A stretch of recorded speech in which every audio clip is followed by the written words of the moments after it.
झारखंड में सामने आए शराब घोटाले ने अब एक नया मोड़ ले लिया है। इस मामले में निलंबित आईएएस अधिकारी विनय चौबे की पत्नी स्वप्ना संचिता द्वारा खरीदी गई एक व्यावसायिक संपत्ति को लेकर गंभीर सवाल उठ रहे हैं।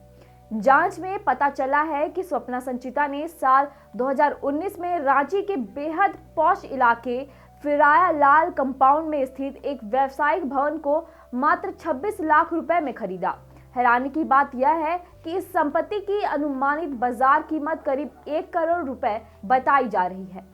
इतनी महंगी जगह पर इतनी कम कीमत में संपत्ति खरीदे जाने को लेकर अब जांच एजेंसियों को नजर इस सौदे पर टिक गई है। सवाल यह उठ रहा है कि आखिर इतनी कम कीमत में यह डील कैसे हुई और इसके पीछे क्या कारण रहे।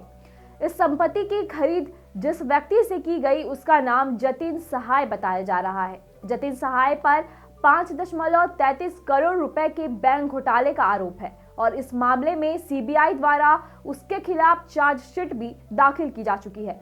यह बैंक घोटाला बैंक ऑफ इंडिया से जुड़ा है, जहां जालसाजी की शिकायत के बाद सीबीआई ने जांच शुरू की थी। घर और ऑफिस में है चोरी का डर? जायसवाल सीसीटीवी से लगवाए सीसीटीवी कैमरे। जायसवाल सीसीटीवी, कचहरी चौक, रांची।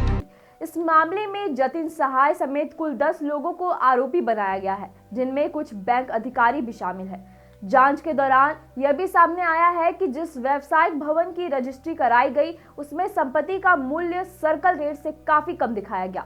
रजिस्ट्री के समय केवल 95,000 रुपए की स्टाम्प ड्यूटी दी गई, जो इस बात की ओर इशारा करती है कि संपत्ति का वास्तविक मूल्य छुपाया गया हो सकता है। अब इसी बिंदु को लेकर जांच एजेंसियां गहराई से जांच कर रही है। जांच में एक और अहम तथ्य सामने आया है।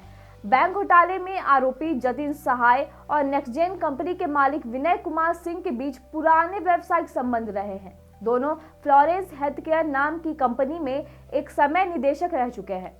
इसके अलावा विनय कुमार सिंह का संबंध कई अन्य कंपनियों से भी बताया जा रहा है। इन व्यावसायिक रिश्तों ने पूरे मामले को और ज्यादा संदिग्ध बना दिया है। जांच एजेंसियां ये जानने की कोशिश कर रही हैं क्या इस संपत्ति सौदे के पीछे किसी तरह का अवैध लेन देन या प्रभाव का इस्तेमाल किया गया। निलंबित आईएएस अधिकारी विनय चौबे का नाम पहले से ही शराब घोटाले में सामने आ चुका है और अब उनकी पत्नी से जुड़ा यह मामला जांच को और गंभीर बना रहा है। लोग सवाल पूछ रहे हैं कि क्या यह सिर्फ एक सामान्य संपत्ति सौदा था या फिर इसके पीछे कोई और बड़ी साजिश छुपी है। इसी बीच शराब घोटाले की जांच में एक और बड़ा घटनाक्रम सामने आया है। बुधवार को उत्पाद विभाग के तत्कालीन आयुक्त और वर्तमान में रामगढ़ के उपायुक्त डीसी आईएएस अधिकारी फैज अक अहमद का बयान दर्ज किया गया। Anti corruption bureau ACB court से अनुमति मिलने के बाद मजिस्ट्रेट की निगरानी में यह बयान भारतीय नागरिक सुरक्षा संहिता की धारा 183 पूर्व धारा 164 के तहत दर्ज कराया गया। बयान दर्ज होने के बाद उसे सीलबंद कर सुरक्षित रखा गया है। सूत्रों के अनुमान फैज अक अहमद ने अपने बयान में शराब घोटाले से जुड़े कई चौंकाने वाले खुलासे किए हैं। उन्होंने तत्कालीन उत्पाद विभाग के सचिव आईएएस विनय चौबे की भूमिका को लेकर अदालत के सामने महत्वपूर्ण जानकारियां साझा की हैं। बताया जा रहा है कि बयान में विभागीय फैसलों, प्रक्रियाओं और कथित अनियमितताओं का विस्तार से जिक्र किया गया है। अब जांच एजेंसियां इसी सीलबंद बयान के आधार पर आगे की कार्रवाई करेंगी और सबूतों का मिलान किया जाएगा।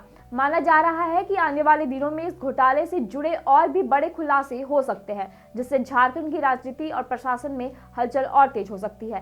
खैर, इस पर आपकी क्या राय है हमें कमेंट करके जरूर बताएं और वीडियो अगर पसंद आया हो तो लाइक जरूर करें।